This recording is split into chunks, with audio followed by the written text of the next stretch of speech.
Lubos na ikinalulugod ng manunulat na ibahagi ang kwentong ito ng libre at ang inyong pagtangkilik ang pinakamahalagang gantimpala.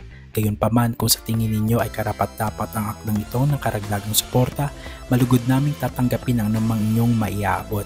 Maaari po ninyong gamitin ang QR code o ang bank account details na makikita ninyo sa inyong screen. Anumang halaga ay makakatulong upang patuloy na makalikha ng bagong kwento. Para sa mga katanungan o iba pang concern, maaari po kayong mag-email sa address na nakalagay din sa inyong screen. Tandaan po na hindi ito sa pilitan, kundi isang voluntaryong pagsuporta lamang. Maraming salamat po.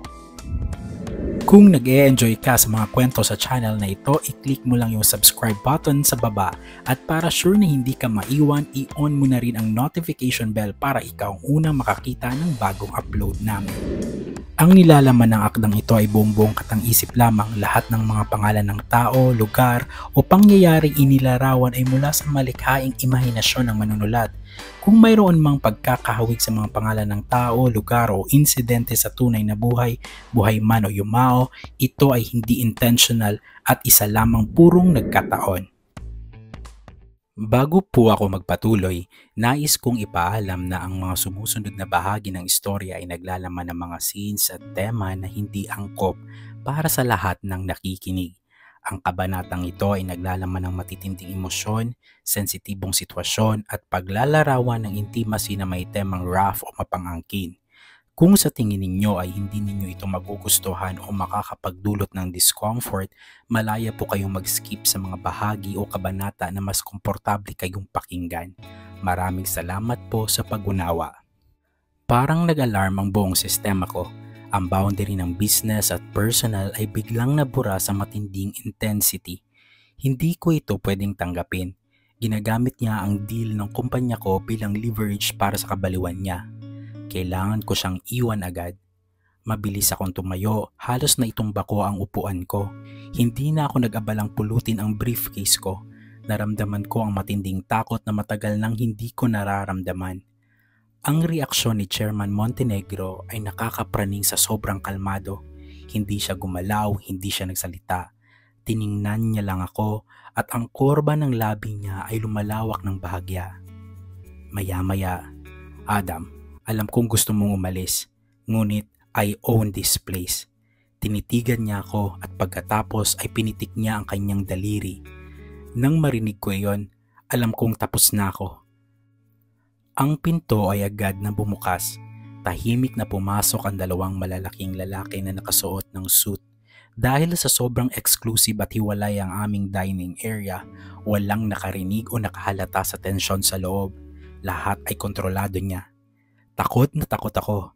Ang professional facade ko ay tuluyan ng gumuho. Tingnan ko ang pintuan pero wala akong pag-asa. Chairman, bulong ko. Ang boses ko ay halos hindi marinig. Hindi siya sumagot. Ngumiti lang siya. Isang tagumpay ng ngiti na hindi ko makakalimutan. Ang isa sa mga tauhan ay mabilis na lumapit sa akin. Hinawakan niya ako sa braso at bago pa ako makapalag, may inilapit siya sa ilong ko. Isang matapang at matamis na amoy na agad sumalubong sa aking pakiramdam. Naramdaman ko ang pagbigat ng aking ulo, ang paghina ng aking tuhod. Ang kontrol ko ay nawala na. Ang huling nakita ko ay ang ngiti ni Chairman Montenegro bago tuluyang lamunin ng dilim ang paningin ko. Wala akong nagawa. Nawalan ako ng malay. Dahan-dahan akong nagising. Mabigat ang pakiramdam ko. Parang matagal akong nakatulog. Ang huling naalala ko ay ang matamis at matapang na amoy, ang ngiti ni Chairman Montenegro at ang dilim na lumamon sa akin. Inangat ko ang ulo ko at agad ako ng lamig. Nasaan ako? Hindi ito hostage room. Nakahiga ako sa isang malaking kama na kasing lambot ng ulap. Ang kwarto ay may mataas na ceiling at ang buong pader ay salamin na tinatakban ng kurtina. Napakamahaba at napakagara ng lahat at ang hangin ay mayroong mamahaling amoy na hindi ko matukoy. Bigla akong tumayo, hindi ininda ang pagkahilo. Tumakbo ako sa pinto. Inaasahan kong nakalak ito o may mga guard sa labas. Pero nang hilahin ko, agad itong bumukas. Walang security sa loob ng kwarto, walang bakas ng sinuman. Bahagya akong natigilan, ngunit nagpatuloy ako. Lumabas ako at pumasok sa sala. Ang lawak ng silid ay nagpababa sa kaba ko saglit. Ito ay lubhang napakagara, punong-puno ng mamahaling kagamitan at ang isang pader ay buong salamin na nakaharap sa labas. Ngunit ang sala ay walang katao-tao, tahimik. Ang tanging naririnig ko ay ang tunog ng alon sa di kalayuan. Naglakad ako patungo sa salamin at nagmadaling lumabas. Paglabas ko, tumama sa akin ang nagbabagang sikat ng araw at ang sariwang simoy ng dagat. Ngunit ang nakita ko ang nagpahinto sa akin. Sa harap ko ay hindi lang dagat, ang tubig ay napakalinaw. Tanaw na tanaw ang mga bato sa ilalim. Kahit sa malayo ang ganda ng kulay. Ang buhangin naman, ito ay sobrang pino at maputi. Pambihira ang ganda. Tumingin ako sa paligid. Ito lang ang rest house na nakatayo sa buong isla. Walang iba. Ang dagat ay malawak at wala akong ibang natatanaw na lupa o isla. Patunay ito na talagang napakalayo namin sa lahat. Dito ko naintindihan ang sitwasyon ko. Nasa isang private island ako. Hindi lang ito rest house, isa itong paraisong mas maganda pa sa Boracay at Amanpulo at pag-aari ito ng kidnapper ko. Nakatayo ako, nanlamig, habang pinoproseso ang kawalan ko ng pag-asa. Walang bangka, walang daan at walang taong makakatulong. Enjoying the view, Adam? Napatigil ako. Ang malamig at mapanuksong boses na iyon, agad kong nakilala, ay umalingaw-ngaw sa likuran ko, pinutol ang tunog ng alon. Lumingon ako ng may galit, handang sumigaw sa kanya. Ngunit napatigil ako bago pa malumabas ang anumang tunog sa bibig ko. Nakatayo si Chairman Montenegro. Ilang hakbang lang ang layo na tila ba perpektong tinatamaan ng sikat ng araw. Wala siyang pangitaas. Ang balat niya ay malalim na tan at ang katawan niya ay napakalaki at siksik ng muscle. Hindi mo aakalain na katawang iyon ay isang 55 years old na executive. Ang bawat muscle ay bakas ng mahabang taon ng disiplin at kapangyarihan. Ang suot niya lang ay puting linin na pangdagat at dahil manipis iyon, klaro ang hugis ng kanyang pagkalalaki, walang pagtatago. Ang karisma niya ay umapaw sa init ng araw. Ang galit ko ay agad na natunaw at napalitan ng isang matinding bawal na pagkamangha. Hindi ko ininda ang takot, napaawang ang bibig ko. Hindi siya nagsalita. Tiningnan niya lang ako mula ulo hanggang paa at pagkatapos ay ngumiti. Isang ngiti na nagpapahiwatig ng kanyang tagumpay at pag-angkin. Habang nakatitig ako, mabilis siyang lumapit. Walang pasabi, walang tanong. Bago pa ako makahinga, niyakap niya ako ng mahigpit, mapusok at walang pakundangan ang pagdikit niya sa aking katawan. Pagkatapos, hinalikan niya ako, isang mabigat, matindi at mapilit na halik. Hindi ko alam kung bakit pero hindi ko napigilan ang sarili ko. Nagsimula akong humalik pabalik, walang kontrol, ang takot ko ay nawala sa tindi ng halik. Ang ingit ng katawan niya, ang puwersa ng labi niya, napakapamilyar, parang matagal na itong nangyari sa amin. Ang kamay ko ay kusa na lang gumapang sa kanyang matigas na katawan. Sa gitna ng mapusok na halik, biglang may salitang lumabas sa bibig ko. Isang pangalan na nakabaon sa nakaraan. Nathan. Mabilis ko siyang naitulak.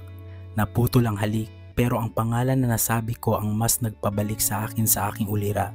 Naghahabol ako ng hininga. Hindi siya nagalit. Ngumiti lang siya. Isang ngiti na tila nasisiyahan sa gulat ko. Pwede mo na akong tawaging Nathan ulit, aniya, ngumiti ng bahagya, tulad ng dati, Adam. Kinabahan ako, inayos ko ang sarili ko, pilit na pinipigilan ang nararamdaman ko kanina. Ano bang kalokohan yan? Gusto ko nang umuwi. Everyone is looking for me, hindi ako pwedeng mawala. Sinabihan ko na ang secretary mo na wala ka sa loob ng ilang araw, sagot ni Nathan habang naglalakad kalmado. Paanong nagawa mo yon? Halos hindi ako makapagsalita. Ang schedule ko ay napakahigpit at tangi ako lang ang nakakaalam sa lahat ng access ko. Ngumisi si Nathan. Sa sandaling iyon, tuluyan akong sinakal ng katotohanan. Because of your own technology, Adam. Almazan's AI is the most powerful tool, right? Don't forget your flagship product now. Your voice was generated through it and your secretary believed every word. Ang galit ko ay para sa kawalang hiyaan niya sa pagkakanulo niya. Tinilikuran ko si Nathan at hindi ako nag-aksaya ng oras. Mabilis akong pumasok at tumiretso sa kwarto kung saan ako nagising. Isinara ko ang pinto at nailak ko iyon at siniguradong hindi siya makakapasok. Humiga ako sa kama. Kailangan ko mag-isip ng maayos. Ang tanging salita na tumatak sa isip ko, hindi ko siya susundin. Ang doorknob ay biglang umikot. Nagulat ako pero hindi ako bumangon. Walang lock sa silid na ito na mapipigilan ang taong nagmamay-ari ng buong isla. Tiyak ko na may sariling susi na sa lahat si Nathan. Bumukas ang pinto. Pumasok si Nathan. Nakahiga lang ako at nakatitig sa kanya. Ang galit ay mabilis na napalitan ng matinding pagkadismaya. Napabuntong hininga ako. Wala akong magawa. Kontrolado niya ang lahat. Tumagilid na lang ako. Tumalikod sa kanya bilang senyales ng aking pagsuko. Pagkatapos ng ilang sandali, naramdaman ko ang paglubog ng kama sa aking likuran. Lumapit siya. Niyakap niya ako. Ang yakap ay hindi agresibo kundi puno ng pag-angkin. Ramdam na ramdam ko ang init ng kanyang katawan sa aking likod. Dahil wala siyang damit sa pangitaas, ang bawat muscle niya ay dumidiin sa akin. Ngunit ang mas nakakagulat sa akin ay ang tigas ng kanyang pagkalalaki na tumama at tumutusok sa akin sa bawat paghinga niya. Bakit? Hindi ko alam kung bakit, pero nagugustuhan ko ang yakap. Parang ang tagal ko nang hinahanap-hanap ang init na iyon. Naramdaman ko ang paghigpit ng yakap ni Nathan sa likod ko. Nagsalita siya at ang boses niya ay pagod at puno ng pangungulila. Miss na kita, Adam, bulong niya. Hindi ko na kaya. Ilang taon akong nagpigil. Naramdaman ko ang bigat ng boses niya. Wala akong ibang pinakasalan dahil sa'yo. Sayo lang ako. Hindi ako kumibo, ngunit ang katawan ko ay hindi. Hinila niya ako at pinaharap sa kanya. Hindi ako nanlaban. Sa mga mata niya, nakita ko ang lahat, ang pagmamahal at ang pangungulila. Hinilikan niya ako. Ang halik na iyon ay kambal ng halik noon. Agad na nawala ang inis at galit ko. Ang lahat ng kasalanan niya ay nawala parang bula sa pamilyar na init at labi niya. Habang naghahalikan kami ng mapusok, hinawakan ni Nathan ang kamay ko. Iginiya niya iyon sa pababa sa loob ng manipis niyang pantalon. Agad tumapo ang palad ko sa matigas na pagkalalaki niya na nag-aapoy sa aking kamay at tila ba nag-uumpisa ang isang pagsiklab na matagal nang gustong kumawala. Nabitawan ko ang pagkalalaki niya nang simulang gumalaw si Nathan. Humiwalay ang labi niya sa akin at bumaba ang init ng kanyang hininga sa liig. Ninamnam ko ang bawat halik. Wala na, sumuko na ako. Ang galit ko ay nalunod na ng matinding pagkauhaw sa matagal ko nang ikinubli. Hindi nagtagal, sinimulan niya akong hubaran. Walang paalam, mabilis siyang inalis ang damit ko at sumunod ang shorts. Hindi na ako kumibo. Bawat tanggal ng damit ay may pag-amin na gusto ko ito. Hanggang sa hubad na ako. Kitang-kita na ang tindig kong pagkalalaki, isang walang salitang pag-amin sa kanya. Tiningnan niya ako mula ulo hanggang paa. Ang tingin ni Nathan ay matindi at walang pakundangan. Pagkatapos, hinubad din niya ang natitirang kasuotan niya, ang manipis na puting pants na nagtago sa kanya kanina. Wala nang natira. Sa harap ko, ganap nang nakabuyang niya ang malaking pagkalalaki ni Nathan. Ito ay malaki, matigas at handang-handa. Kitang-kita ko ang puwersa na taglay niya at ang aking pagkauhaw ay lalong sumiklab. Hindi na kami ang chairman at CEO, dalawang lalaki na lang kami na hubad at pinagnanasahan ang isa't isa. Sa gitna ng aming pagkakatitig, sumiklab ang natitira kong pagpipigil. Wala na akong pakialam sa sitwasyon namin. Ang gusto ko lang ay ang matinding init na nararamdaman ko. Walang ano-ano ay muli kong hinalikan si Nathan ng mapusok. Humalik siya pabalik ng may parehong init at sa mabilis na pag-ikot ng mundo, bumaba ako sa kanya. Ngunit bago pa man ako makarating sa ibaba, narinig ko ang tinig niya, isang bahagyang babala. Adam, kailangan ko munang pumunta sa comfort room. Ngunit hindi ko na ininda iyon. Masyado na akong nawala ng kontrol sa sarili ko. Nang ibabaw ang pangangailangan at pagkauhaw ko sa pagkalalaki niya, inilagay ko ang kalakihang pagkalalaki ni Nathan sa aking mga labi at bibig. Ang init, tigas at lasa niya ay agad na nagpabaliw sa akin. Hindi na niya nagawang magsalita ulit. Ang lahat ng kontrol ni Nathan ay biglang nawala sa sobrang sensasyong dulot ko. Napabilis ang kanyang paghinga at nailabas niya ang kanyang init. Ngunit wala akong pakialam. Hindi ko na inintindi ang lahat ng nangyari. Ang gusto ko lang ay magpatuloy sa sandaling iyon. Naramdaman ko ang pagdaloy ng mainit na tubig na nailabas ni Nathan. Hindi ako nagulat dahil sa babala niya kanina tungkol sa comfort room. Alam ko ito ang kasunod. Alam kong hindi kalinisan ito, ngunit ang init na dumaloy sa aking bibig ay mas malakas pa kaysa anumang pag-aalala. Dahan-dahang hinawakan ni Nathan ang aking buhok. Sa pagitan ng paghinga niya, marahan niya akong hinila palayo sa kanya. Wala akong nagawa kundi sundin ang puwersa ng kamay niya. Adam, bulong niya. Ang boses niya ay paos at puno ng relief. Tiningnan niya ako. Ang mga mata niya ay may pagmamahal ngunit mayroon ding pag-aalala. Pinunasan ang labi ko. Ang aksyon niya ay malambing, ngunit iyon ang nagpabalik sa akin sa aking ulira. Ang ulira na nagbalik ay agad namang natunaw. Ang pagpipigil ko ay tuluyan ng bumigay. Mabilis akong bumalik sa kanya. Kinain ko ang pagkalalaki ni Nathan. Hayok na hayok, parang batang nagmamadali dahil takot maubusan ng candy. Gusto ko pa ng init niya. Ang narinig ko ay ang malalim at paus na ungol ni Nathan. Hindi na siya nakapagpigil. Hinawakan niya ang buhok ko, ngunit hindi para hilayin ako palayo, kundi para idin ako ng mas matindi sa pagkalalaki niya. Ang matinding init na yun ay biglang naputol. Sa isang iglap, nagbago si Nathan. Nawala ang pagkamahinahon sa kanyang mga mata at napalitan ito ng matinding pagkaulol. Isang walang pigil na puwersa ang biglang bumalot sa kanya.